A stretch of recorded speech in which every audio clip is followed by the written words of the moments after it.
If you don't know Chip, this is Chip. Hi guys. You want to go by Chip? Or? Chip, just Okay. go by Chip. That's the happy name. So. All right.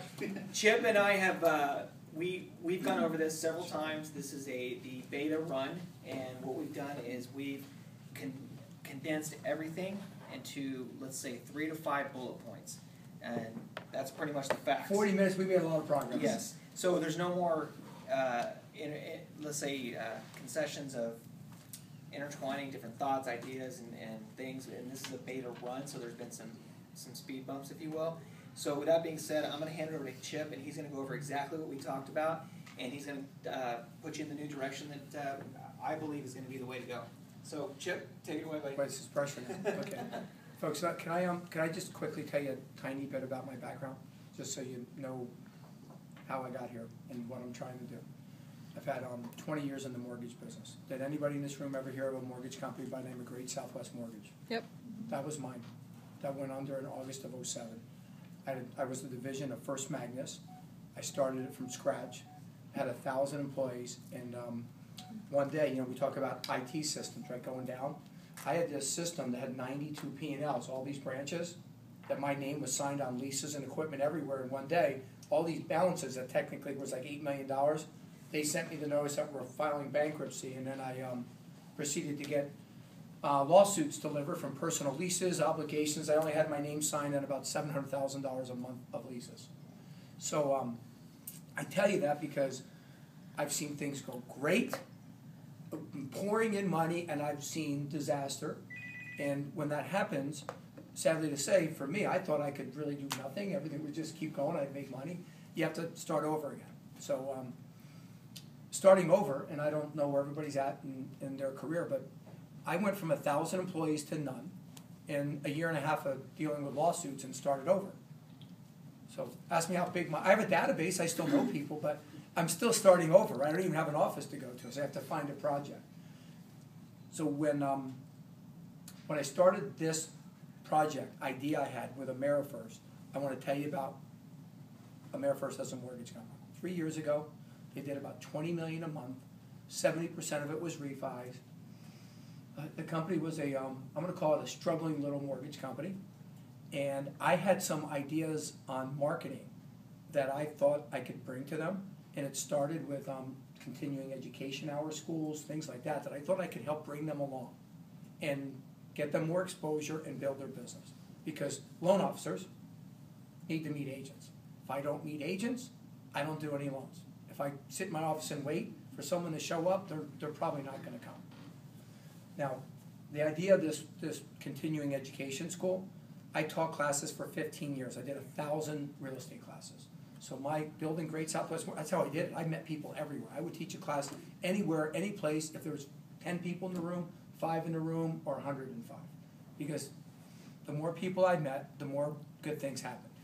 So this evolution with Amerifirst was, I got to help LOs get and meet more agents. It's 2 years ago. I'm looking at this going, technology's taken this over. And we need to find other things to help real estate people, because our common denominator to make is a house. It's just, whatever the people that's involved, I need a home to do a loan, you need a home to get a commission. So the more I started spending time on marketing, I started focusing on homes, because people don't want to see pictures of me. They don't go online and go, let's look for pictures of loan officers, or let's go look up FHA loans. People go online and look for homes and pictures of the homes that are for sale. So we went all out with, and you've seen a little bit with eProperties and Active Rain. I'm going to call that organic lead development, right? It doesn't cost much. If we can take all the current properties you have and write blogs, they'll find it if someone Googles, and it could be a 4-bet. And I think we had one where you got a lead real fast off of one of them, right? Off of one of your $500,000. Okay, off an organic, so it works. We've spent 2 years doing this. And so the real estate school, technology, eProperties, Active Rain. This right here, where we're starting, was this idea that, I think what I'm going to do from a mortgage standpoint, if I could get as many leads, just call them pay-click leads, you call it whatever you want. If I could find a way to have as many leads as I could, as a mortgage company and a real estate firm, I would have a really good business. Because my business right now, if you go to the average LO and ask them, how many loans you're gonna do next year, they would look at you and go, I don't know. I would feel a lot better if I had 2,000 people in a database looking at homes every day and I could go online and see them. Does anybody here have 2,000 people looking at homes online right now? Okay. If you did, would you feel better about your career, you think?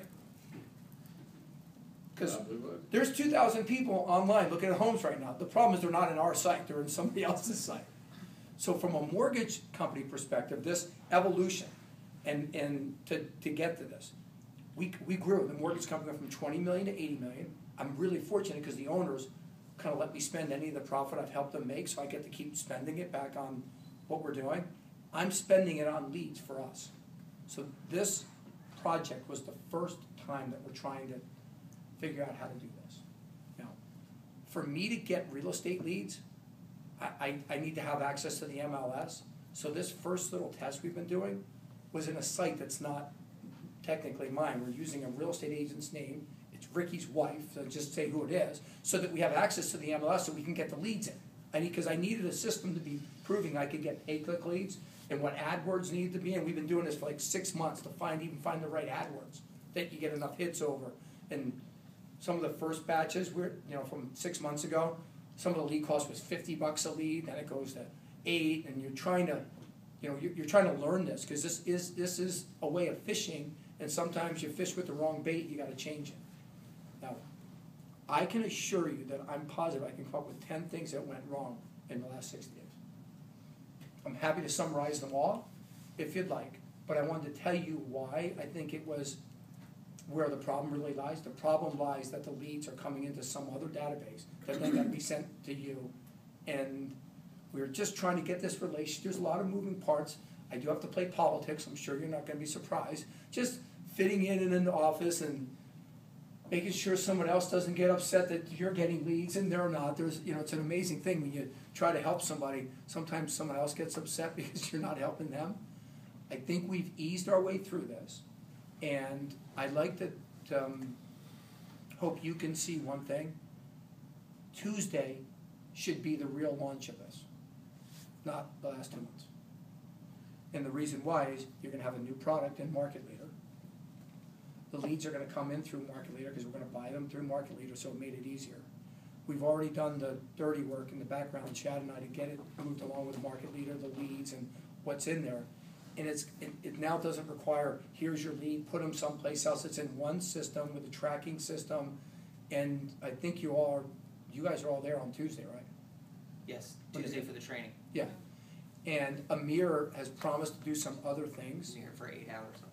So I want to let you know what I did, and there are some other things we would do with leads. So I told Amir I'd buy all the leads if he would help make this project successful, because I'm positive, and I believe that I have a concept that would work. If a mortgage company would get in front of the lead part for a real estate firm, you're already going to give me your warm referrals. I need to give you something back other than a thank you and a box of donuts and a Starbucks pass or tickets to a game or whatever things people have given you in the past for loans.